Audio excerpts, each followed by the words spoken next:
qaar ka mid ah odayaasha dhaqanka gobolka Sool oo buddig u ahaa colaadda ka taagan magaalada Laascaanood ayaa ku sugan magaalada Muqdisho ee caasimadda Soomaaliya halkaas oo ay wararku sheegayaan inay ka wadaan sidii xal looga gaari lahaa colaadda ay Laascaanood ka shideen odayaashan oo muddo dheer diidanaa wada hadal ayaa hadda raadinaya sidii xiisadda Laascaanood loogu dhamayn lahaa wada hadal ayagoo raadinaya dariiq ay uga baxsadaan dhibaatada ka taagan magaalada Laascaanood ay hurmuudka ka yihiin sidoo kale ninka lagu magacaabo Garaad Jaamac Garaad Cali oo ahaa hogaamiyihii abaabulay dagaalka magaalada Laascaanood ayaan qayb ka ahayn odayaashan Muqdisho tagay ee raadinaya nabadda iyo xasiloonida gobolka Sool Garaad Jaamac Garaad Cali oo 15 sano banaanjoog ka ahaa magaalada Laascaanood ayaa markii uu halkaas dib ugu laabtay bilowgii sanadkan sabab u noqday dagaal iyo barakac shacab oo ka dhacay magaalada Laascaanood isagoo ka gacan taagtay wax walba oo nabad lagu gaari lahaa waxaana uu god ku riday nabadii ay haysteen waqtiga dheer shacabka magaalada Laascaanood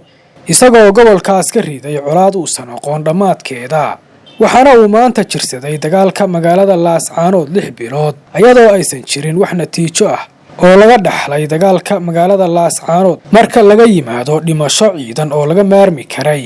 sidoo kale waxaa maalmahan degan xaaladda nabadgelyo ee magaalada Laascaanood ayadoo si weyn isha loogu hayo socdaalka odayaasha gobolka Sool ay ku joogaan magaalada Muqdisho sidoo kale garaadadan tagay Laascaanood ayaa la kulmay madaxweynaha Soomaaliya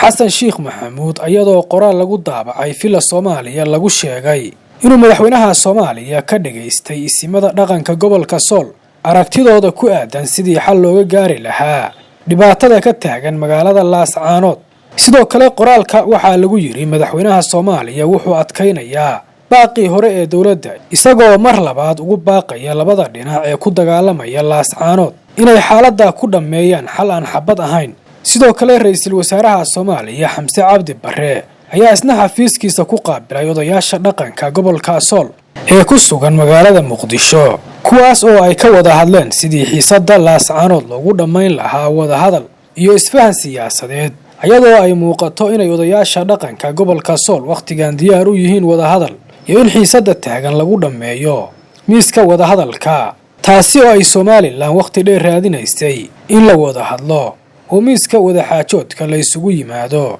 sidoo kale maalmahan wax dagaal ah kama dhicin magaalada Laascaanood taasi oo muujinaysa inay labada dhinac ku daaleen dagaalka ayadoo ay dhinaca garaadada gobolka Sool joojiyeen erayadii dhiilada lahaa waxayna u muuqdaan kuwa fahmay inaan xoog xal lagu gaari karin taasi oo haddii ay dhacdo keenaysa inuusan dhiig dambe daadan intaasi aan ku soo koobaynaa wararkii ugu dambeeyay ee gobolka Sool waxaana maalmaha soo socda idinla wadaagi doonaa sheekooyin badan oo xiiso leh